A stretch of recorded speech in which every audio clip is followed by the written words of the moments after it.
अगर आप अभी भी असमंजस में हैं और मुस्लिम पुरुषों पर बलात्कार अपराधों में असमान रूप से शामिल होने के आरोपों का कोई मतलब नहीं निकाल पा रहे हैं, क्या आपको लगता है ये सिर्फ अति दक्षिणपंथी कहानी या प्रोपोगेंडा है? इसका इस्लाम से संबंध नहीं है।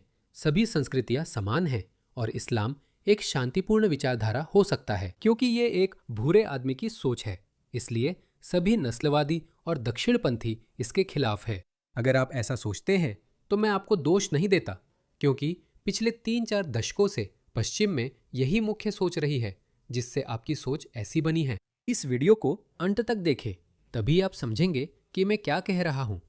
इस्लाम सेक्स को अलग नजरिए से देखता है। यही वजह है कि जब आप सभी मुस्लिम देशों को देखते हैं तो आपको वहाँ वैसा महिला सशक्तिकरण नहीं दिखता जैसा हमें पश्चिम में दिखता है। तो निश्चित रूप से इसमें कुछ बात है।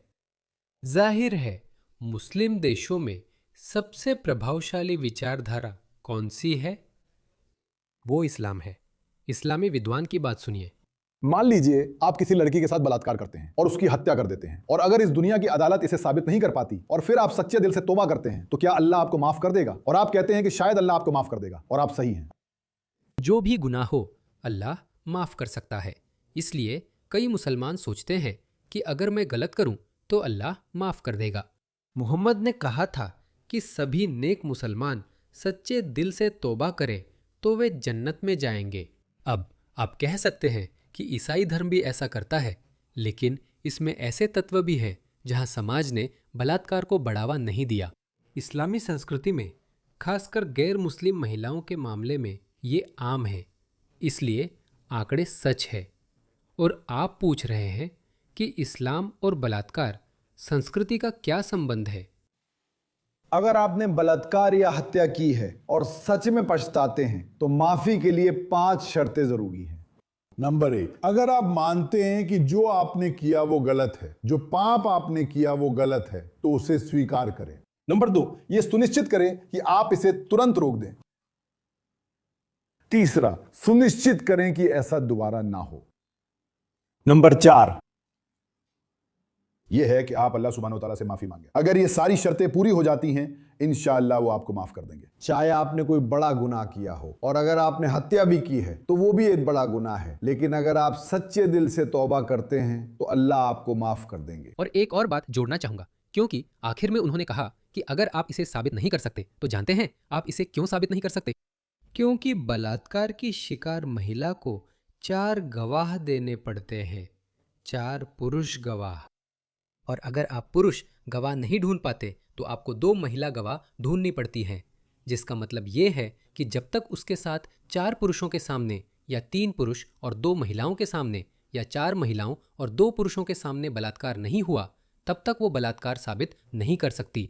हालांकि उसके बाद क्या होता है, लेकिन क्योंकि उसने संभोग स्वीकार कर लिया है, इसलिए अब उस पर जिना का मुकदमा चलेगा। मतलब या तो व्यभिचारिणी या फिर अविवाहित होकर संबंध बनाने वाली। ये उसकी वैवाहिक स्थिति पर निर्भर करेगा। ऐसी स्थिति में अगर वह अविवाहित होकर संबंध बनाने वाली है तो उसे 100 कोड़े मारे जाएंगे। अगर वह व्यभिचारिणी है, यानी अगर कोई शादीशुदा महिला मुस्लिम पुरुष द्वारा बलात्कार का आरोप साबित न कर सके तो 4 पुरुष गवाह न दे पाने पर उसे भी पत्थर मारकर मार डाला जाएगा। हम जानते हैं अल्लाह सबसे महान है। अब आपके दूसरे सवाल पर आते हैं, क्या वो लड़की के साथ अन्याय नहीं है जिसे बलात्कार कर मार डाला गया? और मैं कहूंगा नहीं, क्योंकि दोनों ही व्यक्ति जो इस दुनिया में परीक्षा से गुजर रहे हैं, वो लड़की जिसके साथ बलात्कार हुआ वो भी एक परीक्षा से गुजर रही है। मैं आपको बताना चाहता हूं कि अल्लाह ने औरतों को पर्दा और सादगी से कपड़े पहनने की हिदायत दी है। उन्हें शरीर ढकना चाहिए। अगर स्कर्ट छोटी है तो वे परीक्षा में फेल हो जाती हैं। और आप जानते हैं इसी वजह से यही तो संस्थागत और वैचारिक स्तर पर पीड़िता को दोष देने की क्लासिक मिसाल है। सिर्फ वही हिस्सा देखा जा सकता है जो आस्था है। हिदायतों के बाद भी अगर वो लड़की शालीनता से नहीं पहनती, अनैतिक कपड़े पहनती है जिससे लोग उत्तेजित होते हैं, बलात्कार हो जाता है, तो किसे दोष देना है? इसमें शारीरिक को दोषी ठहराया जाता है। लड़की को दोष देना है, लड़की को दोष दो। मोहम्मद, इस्लाम के संस्थापक, जिन्हें मुसलमान आपको अब तक के सबसे महान इंसान के रूप में पेश करते हैं, और बहुत सारे पागल, जागरूक, वामपंथी, अज्ञानी लोग, इसे स्वीकार करो, इसे जैसा है वैसे ही मान लो। उन्होंने क्या किया? आप जानते हैं उन्होंने क्या किया? ये है मोहम्मद। उनके पास खुद सेक्स स्लेव्स थी। हाँ, अनस से वर्णित है, अनस, कि अल्लाह के रसूल के पास एक महिला दासी थी जिनके साथ उन्होंने संबंध बनाए थे। लेकिन आयशा और हाफसा जो उनकी पत्नियां थीं उन्हें अकेला नहीं छोड़ती थीं और मोहम्मद के इस व्यवहार से खुश नहीं थीं। देखिए, ये दूसरे मुसलमान कह रहे हैं कि हमारे पास युद्ध में मिली महिलाओं की बंदी है जो हमारी लूट का हिस्सा है और हम उनकी कीमतों में रुचि रखते हैं। तो न सिर्फ वे अपने दुश्मनों की महिलाओं को सेक्स गुलाम बनाते थे, बल्कि जब उनका मन भर जाता था तो बाद में उन्हें बेच भी देते थे। आप जानते हैं, जब उनका मन भर जाता था। ठीक है, इतनी ज्यादा किताबें और साहित्य हैं कि मैं लगातार बोलता रह सकता हूँ, लेकिन मुझे आपको कुछ और दृश्य प्रमाण भी दिखाने हैं। और जैसा कि मैंने कहा, आंकड़े कभी झूठ नहीं बोलते। इसे देखें, डेनमार्क में प्रवासियों की लागत और बलात्कार दर। यहाँ वाई अक्ष पर हमारे पास बलात्कार दर है और एक्स अक्ष पर हमारे पास डेनमार्क में इन लोगों को अपने देश में रखने की वास्तविक लागत है। अगर डेनमार्क एक एक्स पर है, क्योंकि वही आधार है, तो इसे देखिए। इस चार्ट में सबसे कम प्रदर्शन करने वाला देश पाकिस्तान है, जो 5 गुना है। अगर आप पाकिस्तानी हैं तो आपके द्वारा किसी डेनिश महिला के साथ बलात्कार करने की संभावना 5 गुना अधिक है। हे भगवान, ये किसने किया? उन गरीब सुंदर डेनिश महिलाओं ने तो ऐसा सोचा भी नहीं था। इसके अलावा इसकी कीमत $9,000 देनी होगी। देखिए, ये सभी मुस्लिम देश है, सोमालिया तक। हाँ, ईरान, हमास देश। किसी डेनिश व्यक्ति की तुलना में किसी महिला के साथ बलात्कार करने की उनकी संभावना 20 गुना अधिक है, जिसकी कीमत $30,000 है। इसी वजह से अगर आप देख रहे हैं कि पूरी पश्चिमी दुनिया दक्षिण पंथ की ओर क्यों जा रही है, तो इसी वजह से जा रही है। यह एक पुराना मामला है। इसे देखिए, एक सोमाली व्यक्ति, एक अफ्रीकी प्रवासी, माफ कीजिए, मुझे नहीं पता कि वह सोमाली था या नहीं, एक ब्रिटिश लड़की को अगवा करने की कोशिश करता है। इसे देखिए, बस इसे देखिए। देखिए यह कितना डरावना है। और ऐसी सैकड़ों कहानियां हैं, हजारों, बल्कि शायद दसियों हजार। यह बहादुर ब्रिटिश महिला इस अफ्रीकी व्यक्ति को एक युवा ब्रिटिश लड़की का अपहरण करने से रोकने की कोशिश करती है, लेकिन वह असफल हो जाती है और अंत में उसने उसके साथ बलात्कार किया। उसे 11 साल की सजा मिली और वो लड़की हमेशा के लिए आहत हो गई। मैं तुम्हारे पीछे हूँ। उसे और ज्यादा करना चाहिए था। क्यों?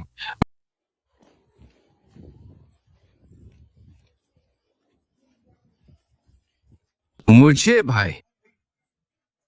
क्या तुम ठीक हो? क्या तुम उसे जानते हो?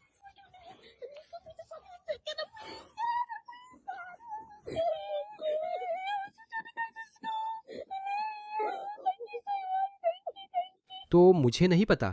यह दिखाता है कि उसे बचा लिया गया था, पर डेविड एथर्टन कह रहे हैं कि यह मिचम साउथ लंदन में है। मुझे डर है उस लड़की के साथ बलात्कार हुआ और आरोपी 11 साल की सजा काट रहा है। यह अलग घटना नहीं है। अगली बार जब आप उबर में बैठें, इसे याद रखें। खैर, दुर्भाग्य से मैं उबर नहीं लेता, क्योंकि उनमें से अधिकतर मुस्लिम हैं और मैं नहीं चाहता कि वे जाने कि मैं कहाँ रहता हूँ। मैं उबर नहीं बुलाता, दुर्भाग्य से। महिलाओं को भी यही करना चाहिए, दुर्भाग्य से।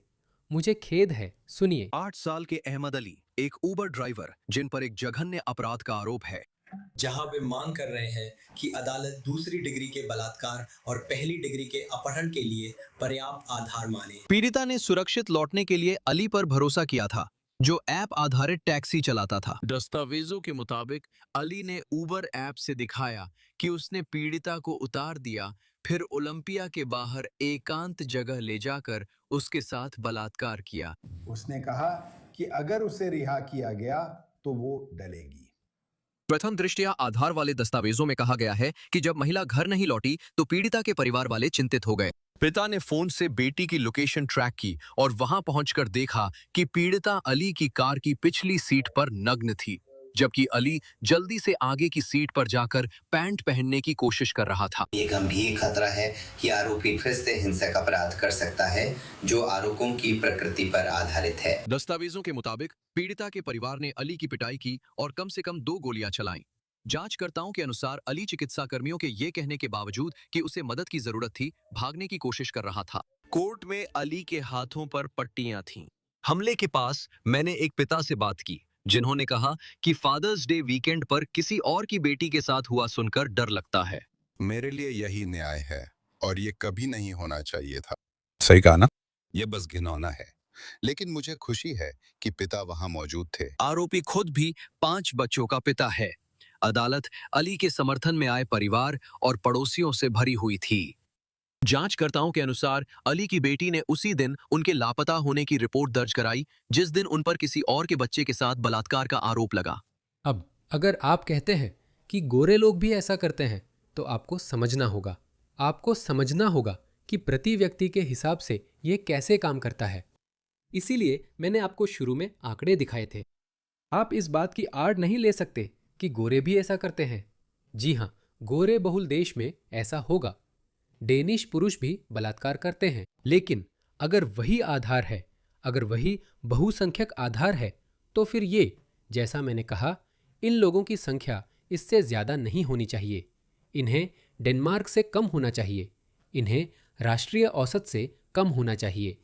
अगर आप कहना चाहें कि बहुसांस्कृतिकता हमें समृद्ध बनाती है या ये संस्कृतियां अधिक महिला विरोधी नहीं हैं, ये लोग जब पितृसत्तात्मक और महिला विरोधी देशों से पश्चिमी देशों में आते हैं, तो आप सोचते हैं वे कैसे होंगे? जैसे ही वे अंदर आएंगे, वे चौथी लहर की नारीवादी बन जाएंगे। देखिए, सोमालिया ऊपर है एक कारण से। इसे देखिए। यूनाइटेड किंगडम में मस्जिदों को बच्चों की शादी पुरुषों से कराते हुए पकड़ा गया है।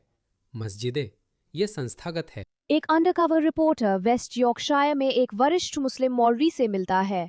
मुफ्ती Shamsul Huda Khan Misbahi West Yorkshire police के साथ काम करते हैं। जबरन शादी के खिलाफ बोल चुके हैं, लेकिन 14 साल की लड़की की शादी और निकाह के लिए तैयार हो जाते हैं। लड़का 20 साल का है और वो लंदन में रहता है।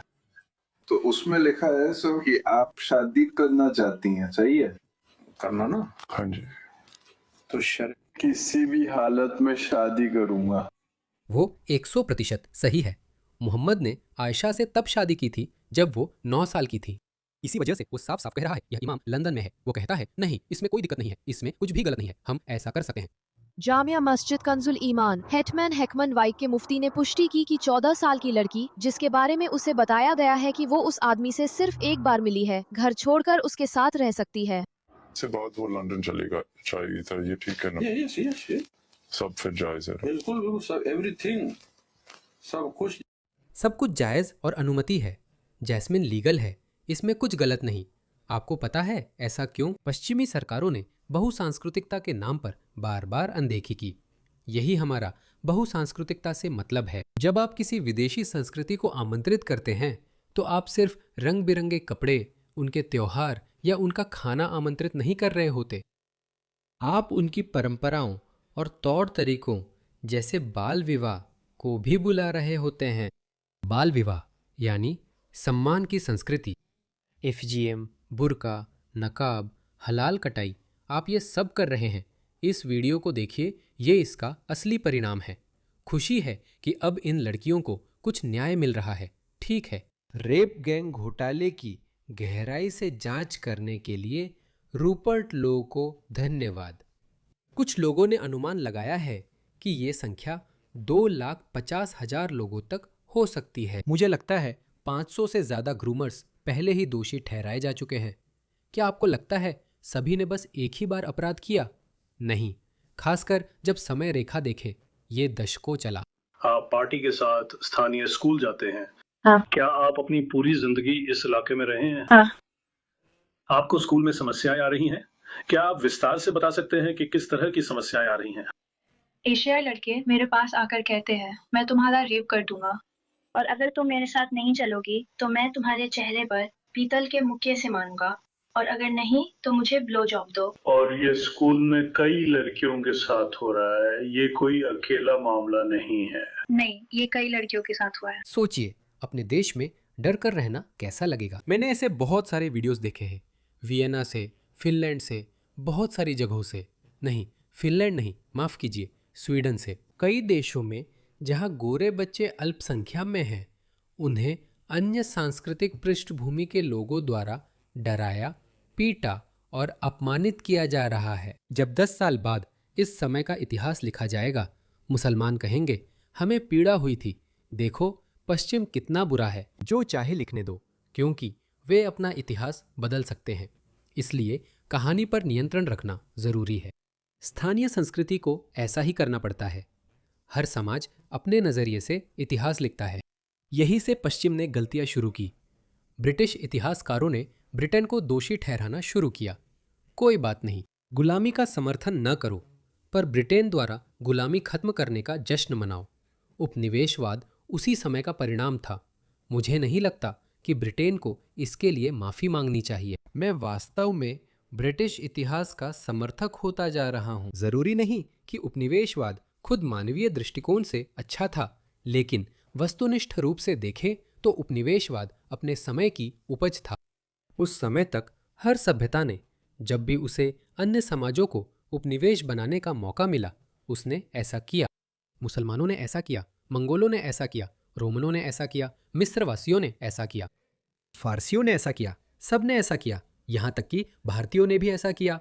भारतीय कहते हैं वे विजय में विश्वास नहीं रखते, लेकिन उन्होंने जापान तक जीत लिया था। माफ कीजिए, वे अफगानिस्तान तक गए। हर संस्कृति ने ऐसा किया। तो फिर सिर्फ ब्रिटेन को ही 18वीं और 19वीं सदी के अपने व्यवहार के लिए माफी क्यों मांगनी चाहिए? नहीं, असल में अमेरिका, जो ब्रिटेन या ब्रिटिश साम्राज्य के बाद आया, अमेरिकी विश्व व्यवस्था ब्रिटिश संस्कृति का ही विस्तार है। इसीलिए मैं कहता हूं कि अमेरिका मानव इतिहास की सबसे उदार महाशक्ति है, जिसने उपनिवेशवाद को समाप्त करने में अहम भूमिका निभाई। इसने एक नई विश्व व्यवस्था पेश की, जहां आपको दुनिया पर प्रभुत्व जमाने या महाशक्ति बनने के लिए किसी समाज या देश को उपनिवेश बनाने की जरूरत नहीं है। यही अमेरिका की खासियत है।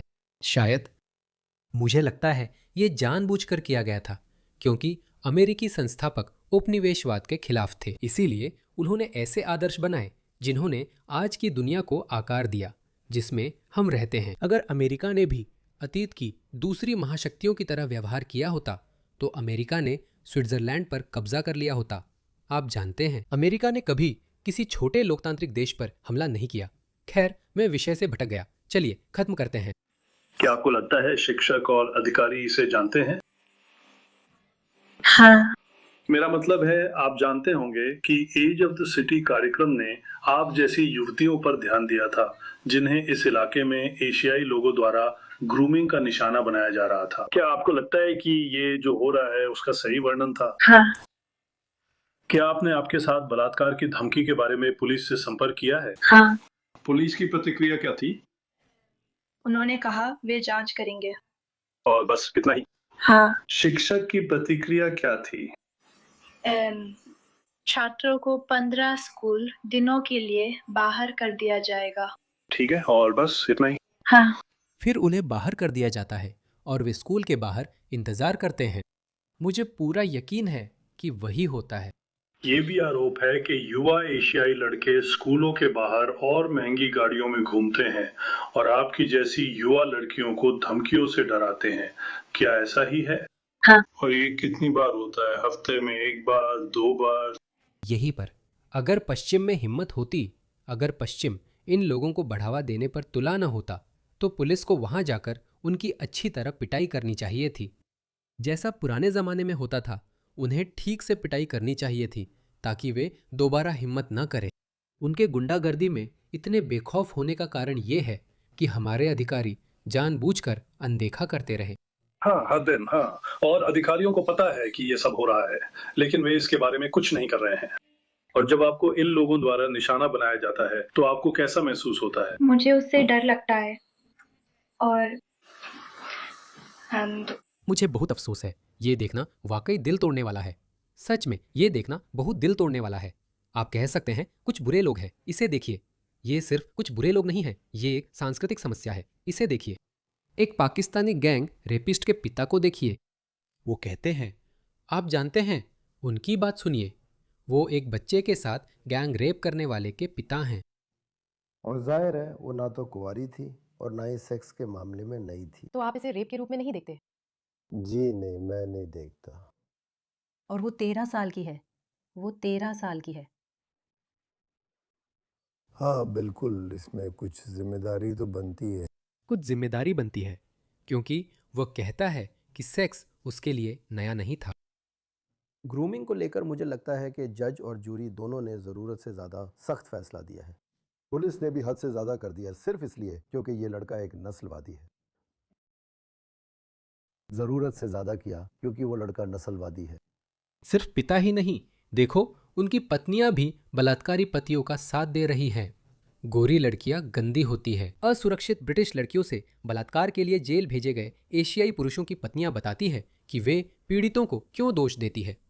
एक मुस्लिम लेखक ने जेल में बंद बलात्कारियों के परिवारों से उनकी कहानियां साझा कराईं, पर नकाब के पीछे पत्नियां लड़कियों और उनके माता पिता को भी दोषी मानती हैं। मुझे बुशरा शेख का ट्वीट याद है जिसमें एक श्वेत ब्रिटिश महिला ने उनसे पूछा था कि मुसलमान बलात्कारी सिर्फ गैर मुस्लिम लड़कियों को ही क्यों निशाना बनाते हैं, और बुशरा शेख ने जवाब दिया, आप अभी उस बातचीत के लिए तैयार नहीं हैं।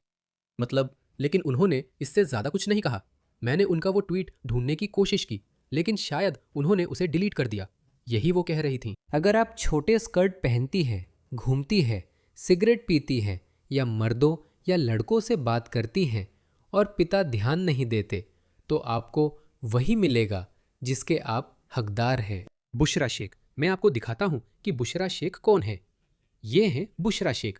बुशरा शेख कोई, खैर वो दिखाती है कि वो कोई बेवकूफ कट्टर मुस्लिम नहीं है। ये है वो ऐसे कपड़े पहनती है। ये है वो, उन्हें देखो। ना हिजाब ना बुर्का पहनने वाली मुस्लिम महिला। हालांकि उन्होंने हिजाब छोड़ दिया। पहले वो हिजाब पहनती थी लेकिन टीवी पर आने के लिए छोड़ दिया। एक महिला ने पीड़ितों को गंदा बताया और कहा कि वे बिना इज्जत के कपड़े पहनती हैं। ये एक सांस्कृतिक समस्या है दोस्तों, ये एक सांस्कृतिक समस्या है। वे गैर मुस्लिम लड़कियों को इसलिए निशाना बनाते हैं क्योंकि वे कमजोर को ही चुनते हैं। अगर कोई लड़की है जिसके भाई और पिता उसका ध्यान रखते हैं, लेकिन हम एक उच्च विश्वास वाले समाज में रहते हैं। अगर आपके पास पिता नहीं है या आपके पास भाई नहीं है तो क्या होगा? अगर आपके पास भाई नहीं है तो क्या होगा? अगर आप इकलौती संतान हैं तो क्या होगा? अगर कोई और वजह है तो?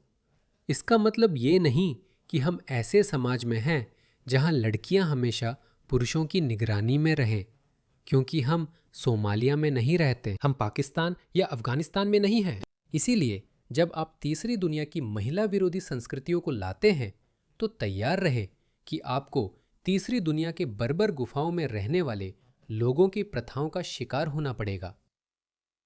लेकिन ये खत्म होने वाला है दोस्तों, ये खत्म होने वाला है। दसियों लाखों को जाना होगा और दसियों लाख जाएंगे।